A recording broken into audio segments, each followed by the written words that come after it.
Vamos a hablar en primer lugar de cómo surgió el movimiento obrero en Colombia y en particular el movimiento sindical. Obreros en Colombia no ha habido toda la vida. ¿Qué llamamos obrero? El obrero moderno, digo. Trabajadores, claro, siempre han existido toda la vida porque sin trabajo no hay sociedad, sin trabajo no hay nada, ¿sí? Porque el trabajo es el único que provee riqueza para una sociedad. Pero esa forma de trabajar especial que tenemos nosotros, lo que llamamos los obreros modernos, o como imagino que les decía la compañera, en los proletarios, es relativamente nueva en Colombia. ¿Sí? Incluso cuando ya en todo el mundo existían obreros, o en casi todos los países avanzados por lo menos, en Colombia todavía no existían obreros modernos. Lo que había, los trabajadores eran sobre todo campesinos, porque Colombia era un país agrario. Solo después de muchos años de existir la República de Colombia, es decir, desde la independencia para acá, donde siguió imperando el feudalismo o formas de trabajo feudales que eran basados en el trabajo de los siervos en el campo, de los campesinos que trabajaban para el dueño de la tierra, comenzó a surgir una cosa nueva a finales del siglo XIX, a finales de los 1800, 1880, 1885, 90, son los finales del siglo XIX, comenzó a aparecer una modalidad distinta de contratar el trabajo, en que ya no era para trabajar la tierra, sino para hacer otras cosas. ¿Dónde surgió por primera vez ese tipo de trabajo que no era para trabajar la tierra, ni para hacer trabajos artesanales? En los ferrocarriles. El primer ferrocarril que existió en Colombia fue el ferrocarril del Pacífico. Toda la mercancía que venía de Europa y de Estados Unidos entraba por Buenaventura, ¿sí? Y entraba a lomo de mula, ¿sí? Y llegaba hasta Bogotá a lomo de mula. La burguesía, los ricos de Colombia vieron la necesidad de abrir un ferrocarril que conectara al Pacífico con el centro del país. Pero para eso no les servían los campesinos, para trabajar en eso, porque tenían que hacer unas vías, ¿sí? Los campesinos que estaban ligados a la tierra no se iban a ir a trabajar allá a ganar cualquier cosa porque ni sabían que esa posibilidad de trabajo existía. Ellos trabajaban mejor en la tierra. Entonces tuvieron que convencer a muchos campesinos y a muchos artesanos, gente que sabía trabajar el hierro como artesanos, de que se contrataran con la Compañía del Pacífico por un salario. Es decir, les pagaban una remuneración por tiempo que se llamaba salario. Eso fue nuevo en Colombia y apenas comienza en 1880. Ahí comenzó a surgir los primeros grupos de obreros asalariados en Colombia, es decir, de la gente de nuestra clase, como decía la compañera, proletarios. ¿Por qué proletarios? Porque era gente que ya no estaban ligados a la tierra, no tenían ningún medio de producción, ni eran artesanos. Ustedes saben que el campesino domina parte de su trabajo, que es la tierra, él es o el dueño, o está ligado ahí, o ahí nació y ahí sigue trabajando para un patrón, ¿sí? Y el artesano domina también sus condiciones de trabajo, es dueño de sus herramientas, de su tallercito, ¿sí? Todavía no es proletario. Pero ya esos primeros trabajadores, por ejemplo los del ferrocarril, ya no tenían sino las manos para vender. Salían a vender sus manos, los contrataban y les daban un salario y tenían que vivir de eso. Ni las herramientas eran de ellos, ni nada era de ellos. Lo único que tenían era su propia capacidad de trabajar y nada más, que es lo que significa proletario. Los que no tenemos sino prole para mantener. ¿Sí? En un principio incluso era despectivo que los proletarios eran como los lungos, los que no tienen nada, no tienen sino un poco de hijos ahí para mantener, porque tienen 10 y 12 hijos, y era normal en esa época 10 y 12 hijos. Entonces decían los que no tienen sino los proletarios. Pero después vamos a ver cómo esa palabra fue adquiriendo otro sentido de orgullo, ¿sí? Y somos los proletarios, algo así, somos los proletarios y qué, ¿sí? Pero de todas maneras somos los que producimos aquí riqueza y nadie más. Así ustedes nos desprecien, nosotros apreciamos incluso la palabra proletarios y nos enorgullecemos de ella.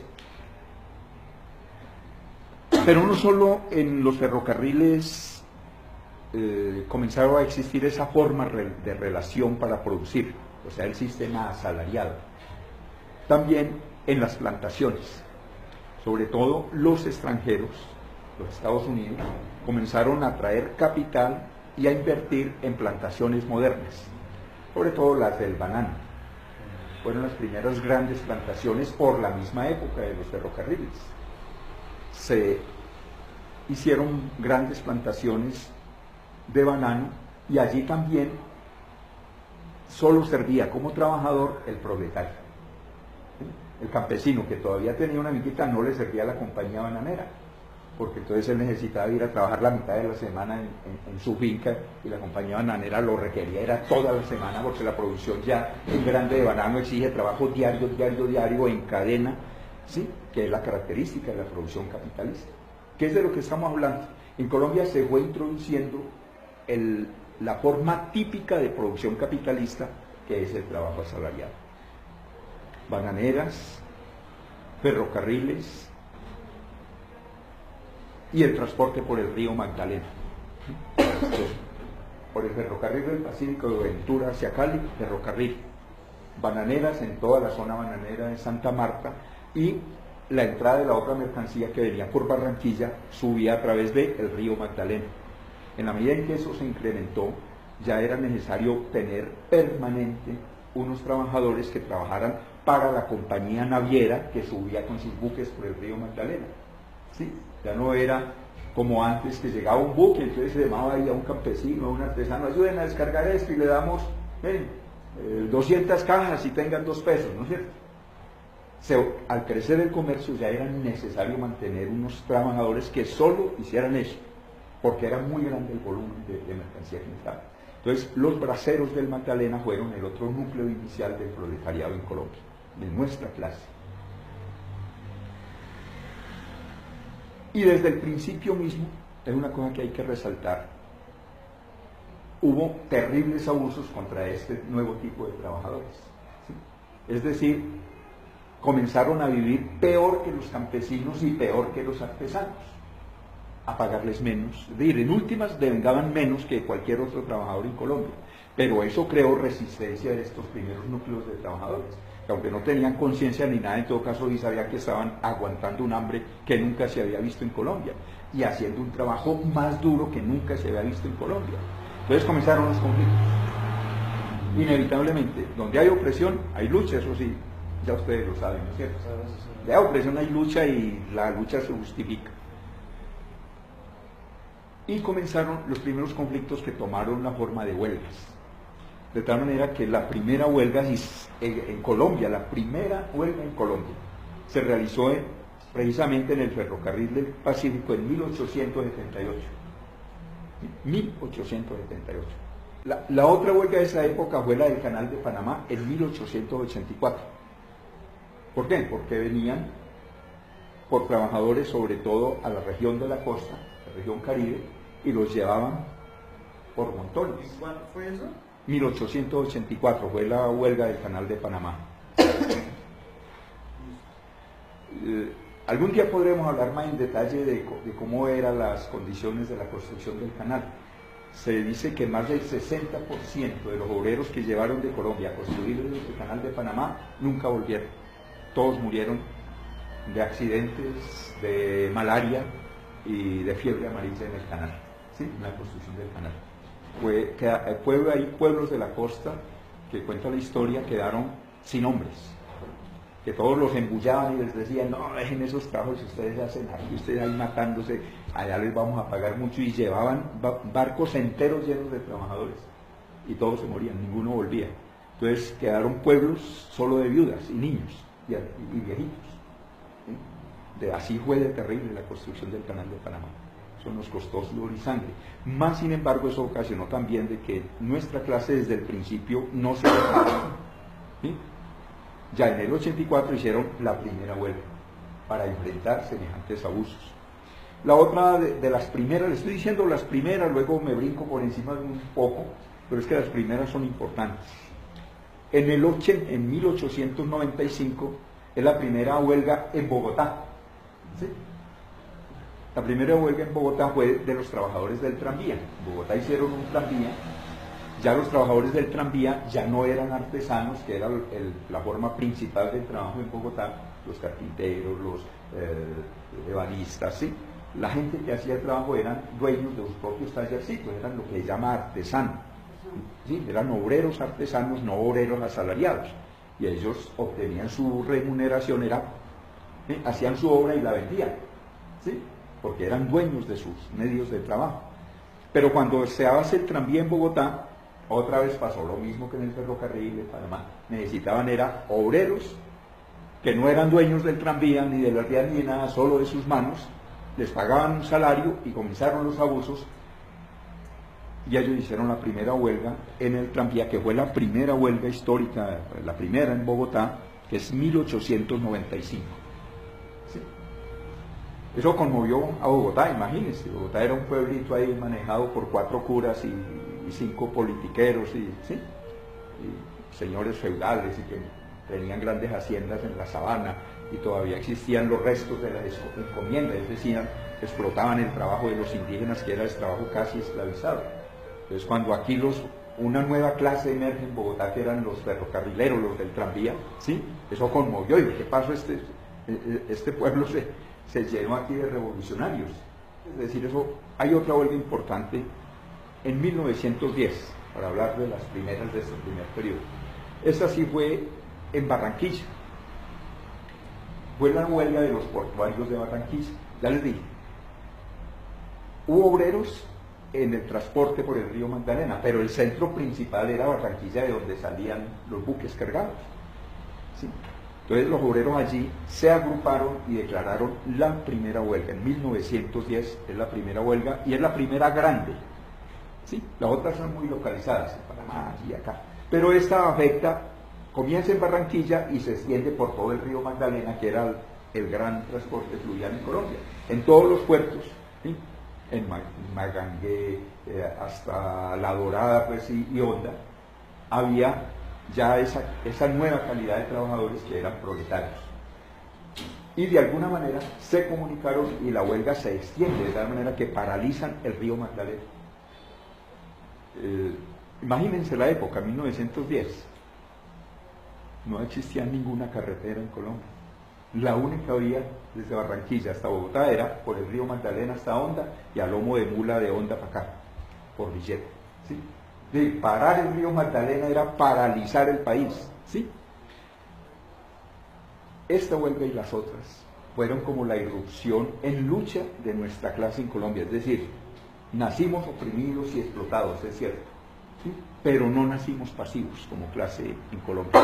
Surgimos a la sociedad colombiana como una clase nueva, como hombres y mujeres con una nueva condición social, desposeídos de todo, por tanto los más humillados, los más discriminados, pero también como contraparte la gente que más luchaba, la gente que era capaz de unirse, porque la clase obrera desde el principio tiene esas características. No estamos aislados unos de otros. ¿Les recuerdan cómo es en el campo? Uno vive aquí, otro por allá, para comunicarse ni a gritos, ¿no? Escasamente oyen, como decía un gran maestro del proletariado, los gallos por la mañana del vecino por allá. El capitalismo, por sus mismas características, luego lo vamos a ver en otra clase de economía, está obligado a concentrar a los trabajadores, y eso nos da un poder especial. No tenemos que gritar siquiera, podemos hablarle al oído al compañero, ¿sí? Es decir, el capitalismo mismo nos une, es decir, abusa, oprime, discrimina, pero también crea la primera condición para la lucha, que es la unidad. Y de hecho, le toca concentrarnos, ¿sí? El artesano también es aislado, el artesano tiene aquí su taller, y no más. El artesano tiene sus propios intereses, vender su mercancía lo mejor que pueda, y él está pensando siempre ahí en pequeño, en el tallercito, en el centavito, en tal cosa. Los obreros tenemos siempre los mismos intereses, ¿eh? Podemos ser el uno conservador, el otro liberal, el otro comunista, el otro ateo, el otro católico, el otro protestante, el uno negro, el otro blanco. Somos los más diversos, pero cuando nos meten en una fábrica, en esa nueva forma de trabajar y de vivir, nos reducen al denominador común de somos trabajadores, con un interés común, principiando por el salario, que puede ser lo que sea, del partido que sea, de lo que sea, pero le pagan el mismo salario que al compañero, que puede ser del partido patronal o de lo que sea. Nos reducen todos a tener un mismo interés, y a mirar siempre que tenemos entre todos un mismo enemigo, ¿sí? Y unas mismas condiciones de vida. Esas son ventajas que tiene esta nueva clase, son características que nunca ninguna otra clase trabajadora en la historia de la humanidad había tenido, ¿sí? Y eso, por tanto, nos da una circunstancia especial que se refleja en que desde el principio mismo nuestros antepasados fueron capaces de luchar, incluso con éxito. Todas estas huelgas se ganaron con otra característica. Hacer huelga en esa época era ser delincuente. Hacer huelga era un delito y se castigaba peor que matar, porque era una sublevación horrible, ¿sí? Porque incluso no existían sindicatos. Mejor dicho, sí existía la unidad, pero ni siquiera se llamaban sindicatos, porque se consideraba que siempre que los trabajadores se unían era una asociación para delinquir, puesto que eso siempre desencadenaba huelgas, y la huelga era un delito. Por tanto, el que se reunieran los trabajadores, el simple hecho de reunirse por fuera de la fábrica o por fuera del sitio de trabajo era un delito perseguido por la policía, ¿sí? De manera que las reuniones primeras eran todas clandestinas, ¿sí? Y no les llamaban reuniones sindicales, no, reuniones, y no había pliego de peticiones, se ponían de acuerdo, había que hacerlo al escondido y decían, tal día comienza la huelga y no vamos a trabajar, ¿sí? Y el patrón ese día apenas sabía de que le estaban pidiendo unas cosas. ¿Por qué no están trabajando? Y le decían, porque es que pedimos más salario, pedimos que nos mejoren el casino, pedimos que nos rebaje la jornada de trabajo, pedimos, si no es así, no trabajamos. Y era todo verbal, ¿sí? Es decir, era ya movimiento sindical, porque este movimiento sindical es la unión de los trabajadores para luchar por sus derechos. Eso es el contenido, no es lo que diga la ley. Pero ya existía y no habían leyes que dijeran los sindicatos como ahora, ¿no? Los sindicatos son tales y tienen que estar en el registro sindical del ministerio, nada. Muy importante que ustedes entiendan eso, que creo que es la primera lección del surgimiento en esta clase. Nuestros antepasados fueron capaces de luchar incluso cuando ni siquiera sabían pronunciar la palabra sindicato, pero ya los hacían. Ya hacían sindicatos y hacían huelga cuando ni siquiera ellos sabían que esa palabra existía, ¿sí?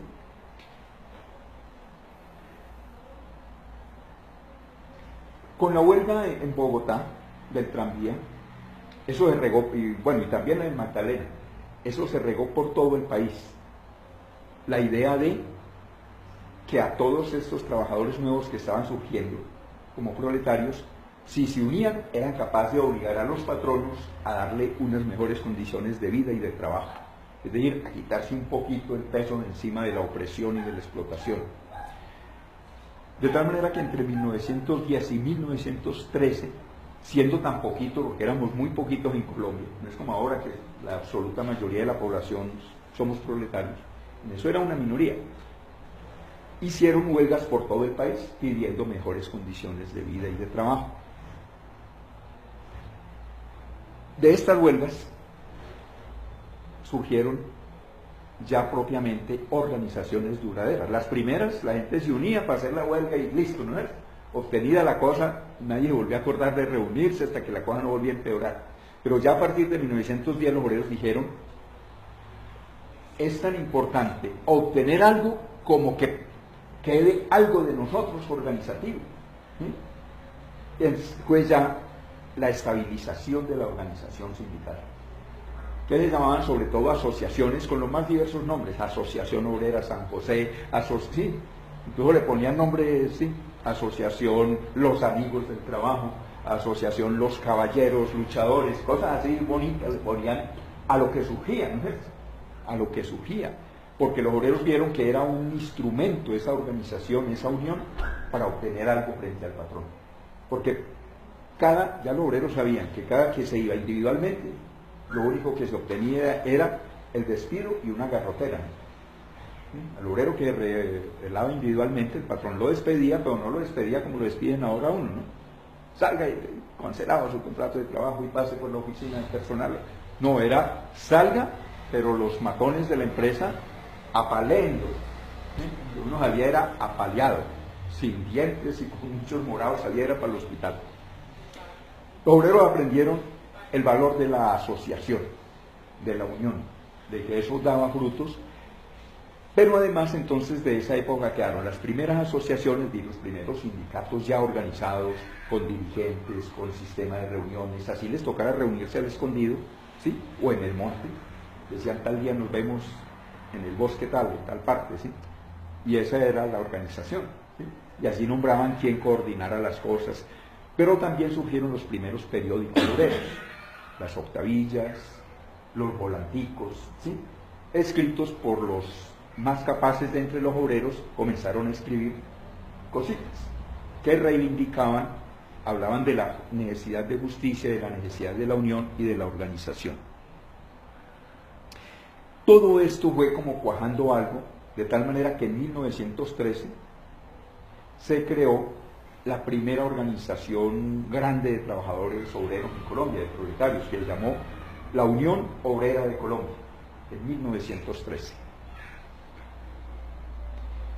Esta Unión Obrera de Colombia incluso hace una reunión muy grande y vino gente de Barranquilla, vino gente de Valle, ¿sí?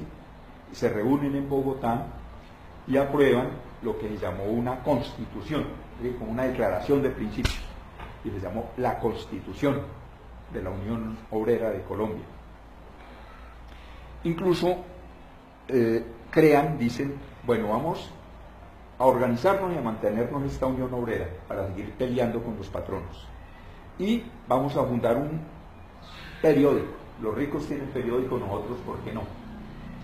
Y fundan un periódico semanal que se llamó La Unión Obrera.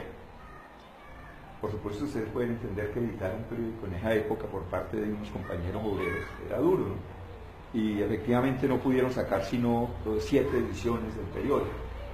Pero hay que recordarlo porque fue el primer periódico obrero que existió en Colombia, que dijo otra verdad, que fue escrito por los trabajadores mismos, ¿sí? Que era ya distinto a los periódicos de los ricos. Y fue nuestro primer intento de que nosotros también somos capaces de contar nuestras verdades y difundirlas, basándonos en nuestra propia capacidad y en nuestra propia fuerza. 7 ediciones, muy poquito diríamos hoy, pero mucho para esa época. Eso fue un esfuerzo terrible y muy admirable. Así se llega, ya con una organización nacional, a 1916, donde en Bogotá se logran reunir 600 trabajadores venidos de distintos sitios del país. Era ya una especie de congreso. Imagínense, una reunión de 600 delegados, ¿sí? De la asociación de allí, del sindicato. Ya incluso ya existían algunas de esas asociaciones con el nombre de sindicatos, porque en Europa, si eso era viejo, pues el sindicalismo era muy viejo, y en Estados Unidos. Y ya por esa época habían venido a Colombia algunos obreros europeos corriéndole a la guerra, ¿sí? ¿Se recuerdan? De 1914 al 18 hubo una guerra, la Primera Guerra Mundial. Eso comenzó a expulsar gente trabajadora, ¿sí? Entonces muchos obreros emigraron a Argentina, a Colombia, y a Colombia vinieron muchos, sobre todo por Barranquilla, y ellos ya traían más ideas, ¿sí? Traían ideas de sindicalismo, traían ideas de política, traían ideas de filosofía obrera. Entonces comenzaron a difundir eso, y ya en el 16 muchas de esas asociaciones iniciales de trabajadores se llaman sindicatos, sindicato de tal parte.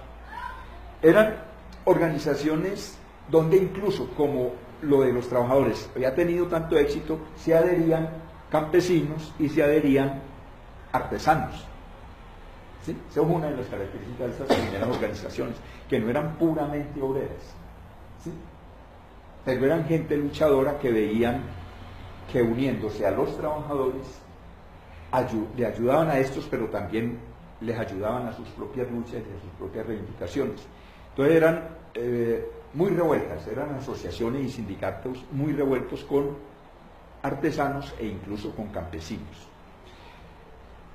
En el 16 de esta reunión grande que hubo, salió el primer documento,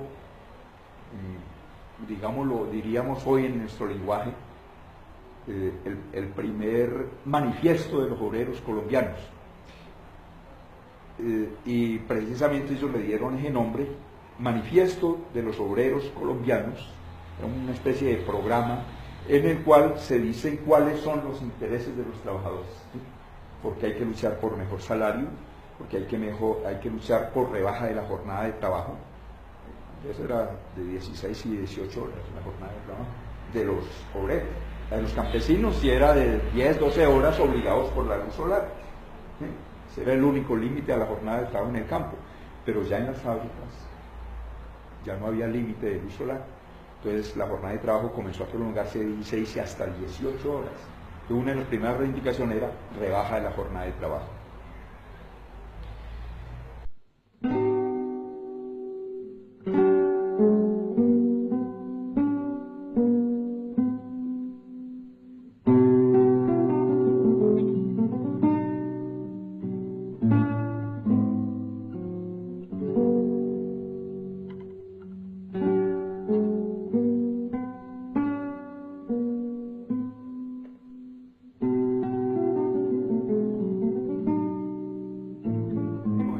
Solo había dos partidos, el Partido Liberal y el Partido Conservador. El Partido Conservador era de los terratenientes, ¿sí? Y los campesinos tenían que votar por él porque los campesinos estaban adscritos a las fincas, eran una especie de siervos de los terratenientes que los llevaban como reco a votar en elecciones, ¿sí? Pero en realidad era el partido de unos pocos terratenientes. Y el Partido Liberal era el partido de los comerciantes ricos, de los industriales nuevos que estaban surgiendo, que junto con la clase obrera surgen los industriales, y en general de los ricos más modernos. Por tanto se decía que era el partido del pueblo, ¿sí? Trataba de coger a todo ese movimiento sindical que surgía y aprovecharlo para sus filas y para sus fines, porque siempre los terratenientes conservadores y los industriales y comerciantes liberales tienen contradicciones, tienen sus peleas. Y el Partido Liberal siempre pretendió atraer a estas asociaciones hacia el partido para que le ayudaran en su lucha contra los terratenientes. Pero ya en 1916 los obreros dicen, deberíamos tener un partido independiente de nosotros. Ni los liberales ni los conservadores representan nuestros intereses, porque incluso los liberales, que son los que se dicen que son más revolucionarios y más cercanos a nosotros, representan los intereses de los fabricantes, de los patronos. Entonces nosotros necesitamos un partido propio. Entonces en 1916, en ese manifiesto, se establece la idea todavía muy general. Todavía no se sabe cómo hacer un partido, pero por lo menos se dice, no debemos seguir siendo carne de cañón de conservadores liberales. Hagamos una cosa independiente. Y por primera vez surge la palabra independiente dentro del movimiento obrero, para significar independiente de los partidos liberal y conservador, de los patronos y de los terratenientes. Ese es el significado ya en ese momento de la palabra independiente, y así queda dicho en el manifiesto del 16.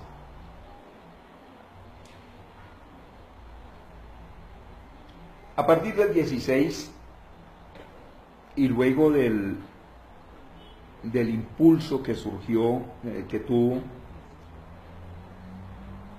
el movimiento obrero con esa reunión, ustedes entenderán que eso empujó mucho y llenó de entusiasmo a los obreros. Somos capaces de hacer una reunión grande, hablamos de independencia, tenemos un manifiesto, ¿sí? Eso creó mucha unión y eso se tradujo en lucha. Nuevas huelgas, otro ascenso del movimiento huelguístico, con una característica. Del 16 en adelante, por lo menos hasta el 19, comenzó a haber huelgas no solo entre los obreros, entre los proletarios, sino que incluso los artesanos y hasta asociaciones campesinos comenzaron a hacer huelgas. Es decir, le aprendieron a los obreros a pelear, ¿sí? Entonces hubo dos vertientes del movimiento huelguístico, la de los obreros y la de los artesanos por otro lado, que se reforzaban mucho más. Entonces hubo, además de los obreros fabriles, hubo la famosa huelga de los sastres de Bogotá. Algún día hablaremos en detalle de ella.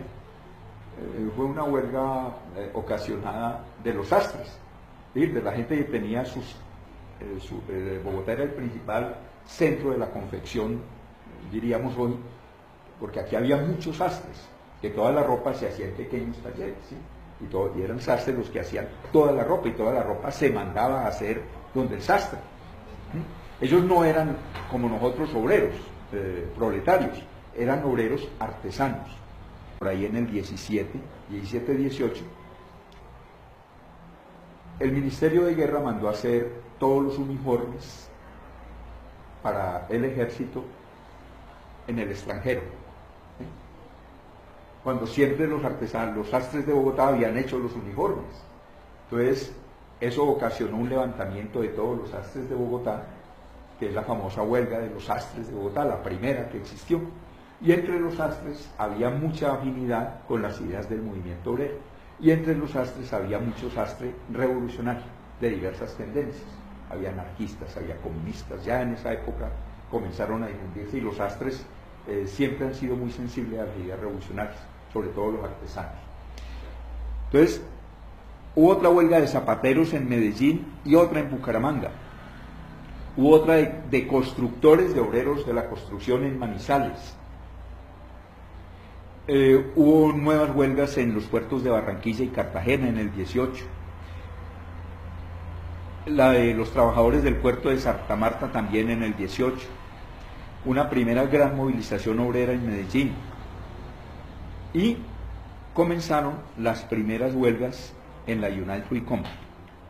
La United Fruit Company, ya para 1918, la zona bananera de Santa Marta abarcaba, bueno, desde Santa Marta casi hasta Antioquia, que era lo que llamaban la zona bananera, grandes plantaciones de banano. La United Fruit Company era la compañía norteamericana dueña de todas las plantaciones de banano de la zona bananera de Santa Marta.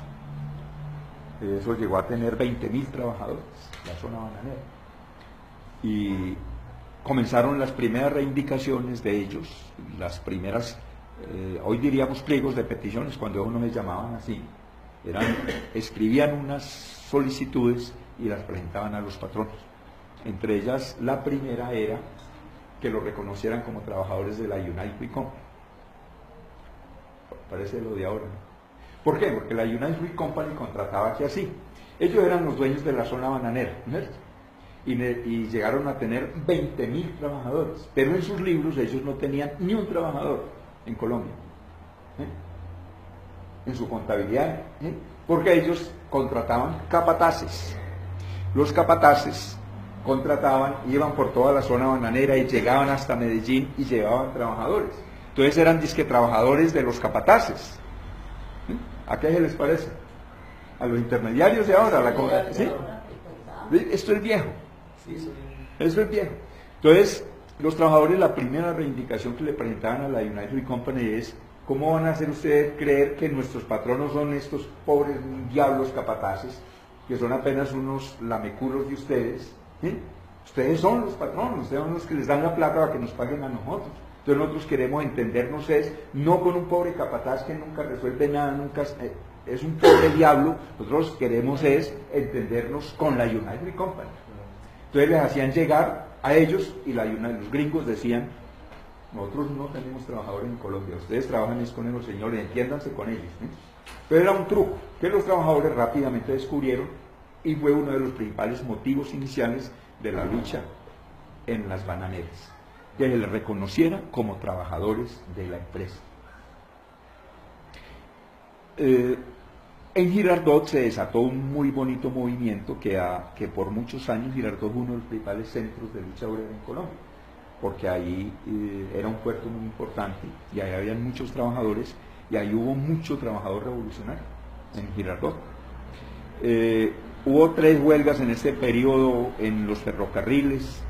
Hubo una huelga de los mineros de la compañía inglesa de Segovia ya en el 19. Esta huelga de los mineros de Segovia, bueno, todavía se siguen muriendo los mineros de Segovia atrapados en los túneles, ¿no? La compañía inglesa, que fue la que comenzó a abrir los socavones, era terrible, y las muertes eran, bueno, lo mismo que ahora.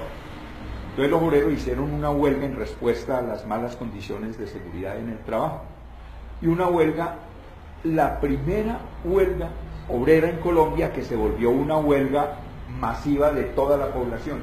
Entonces toda Segovia entró en huelga contra los ingleses, ¿sí? Entonces no solo los obreros de las minas, sino los comerciantes, los carniceros, los tenderos, hasta los policías, todo el mundo, ¿no es cierto?, en contra de los patronos ingleses, ¿sí? Por ejemplo, un pueblo como Segovia, como Barranca, como Puerto Gaitán, en realidad comienzan a vivir del salario de los obreros. Puerto López, todo, ¿sí? Y los obreros, siendo una minoría de la población, realmente son los que le dan vida a todo el resto del pueblo, incluso a los comerciantes, al pequeño campesino. Entonces, en Arauca, por ejemplo, se vio eso. Entonces, rápidamente las huelgas obreras se transforman o tienden a transformarse en huelgas populares, ¿sí? Y eso no es necesario, y el obrero y el dirigente obrero debe saber esto, y debe saber que nunca su movimiento debe circunscribirse solo a su fábrica. ¿Sí? La muerte de un movimiento sindical es que se encierra en sí mismo, cuando tiene amigos y aliados naturales en el resto del pueblo. La gente del barrio, la gente de la ciudad, otras industrias. ¿Sí?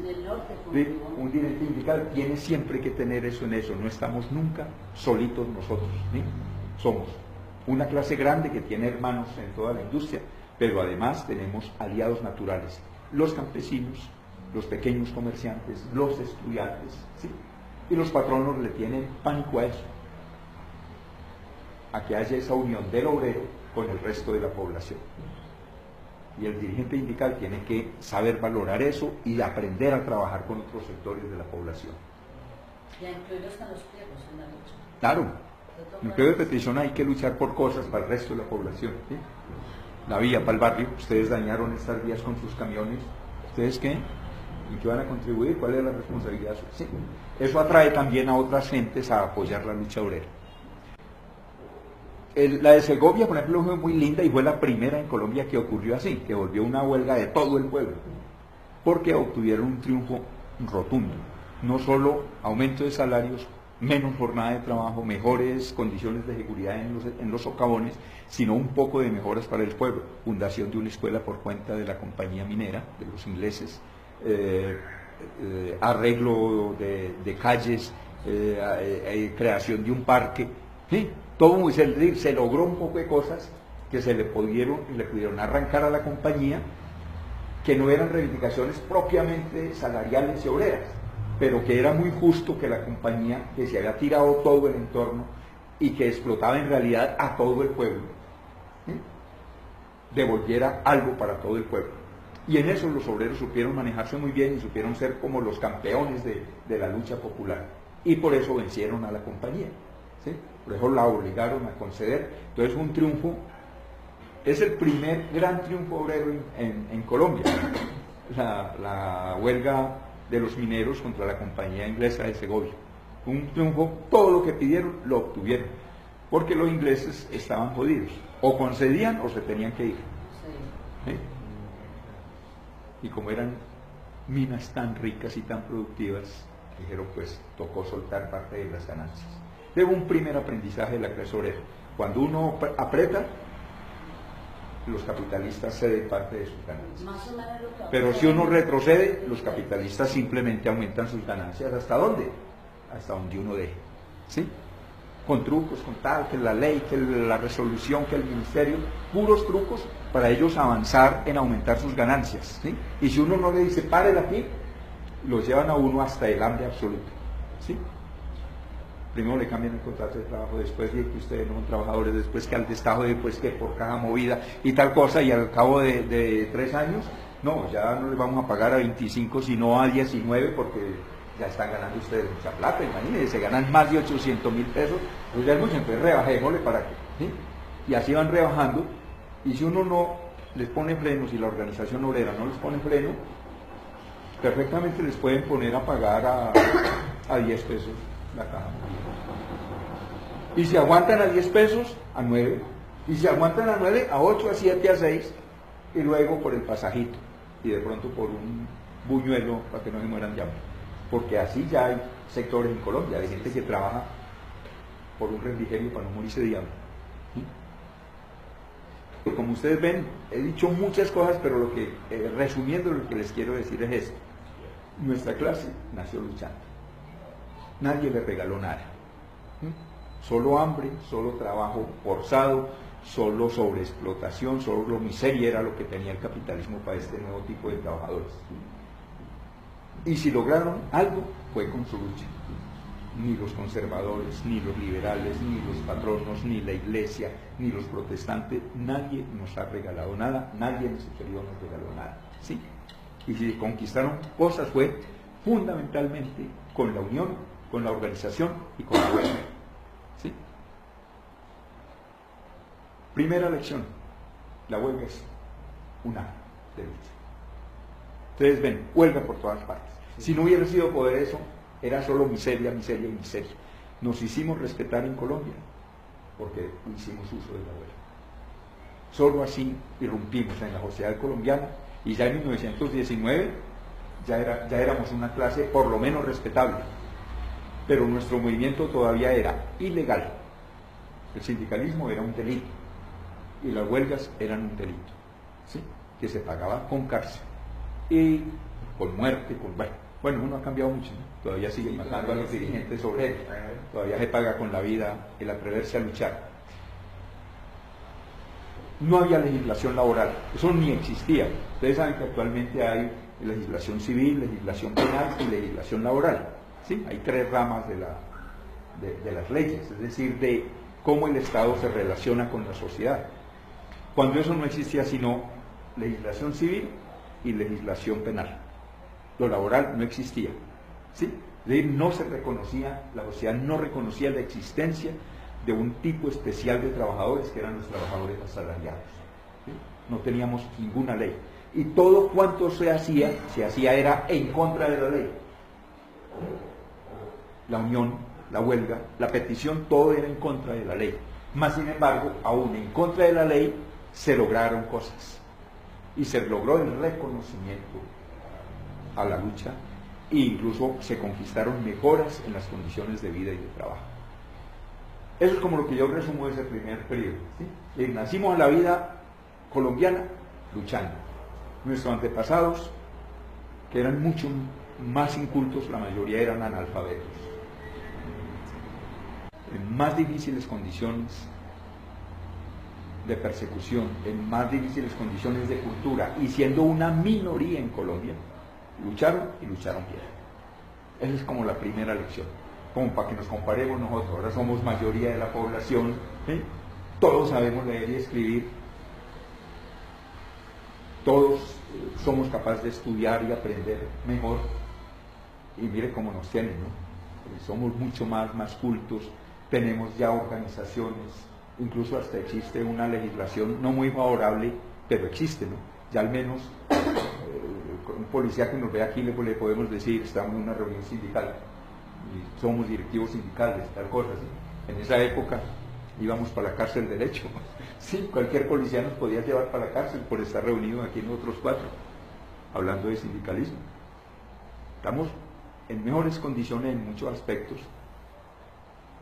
pero en ciertos aspectos de la lucha, ciertas cosas han cambiado, que las vamos a entender en las otras lecciones, ¿sí? ¿Por qué llegamos a esta situación habiendo comenzado así? Pero aprendamos las primeras lecciones, ¿sí? Eso es lo que yo quería decir.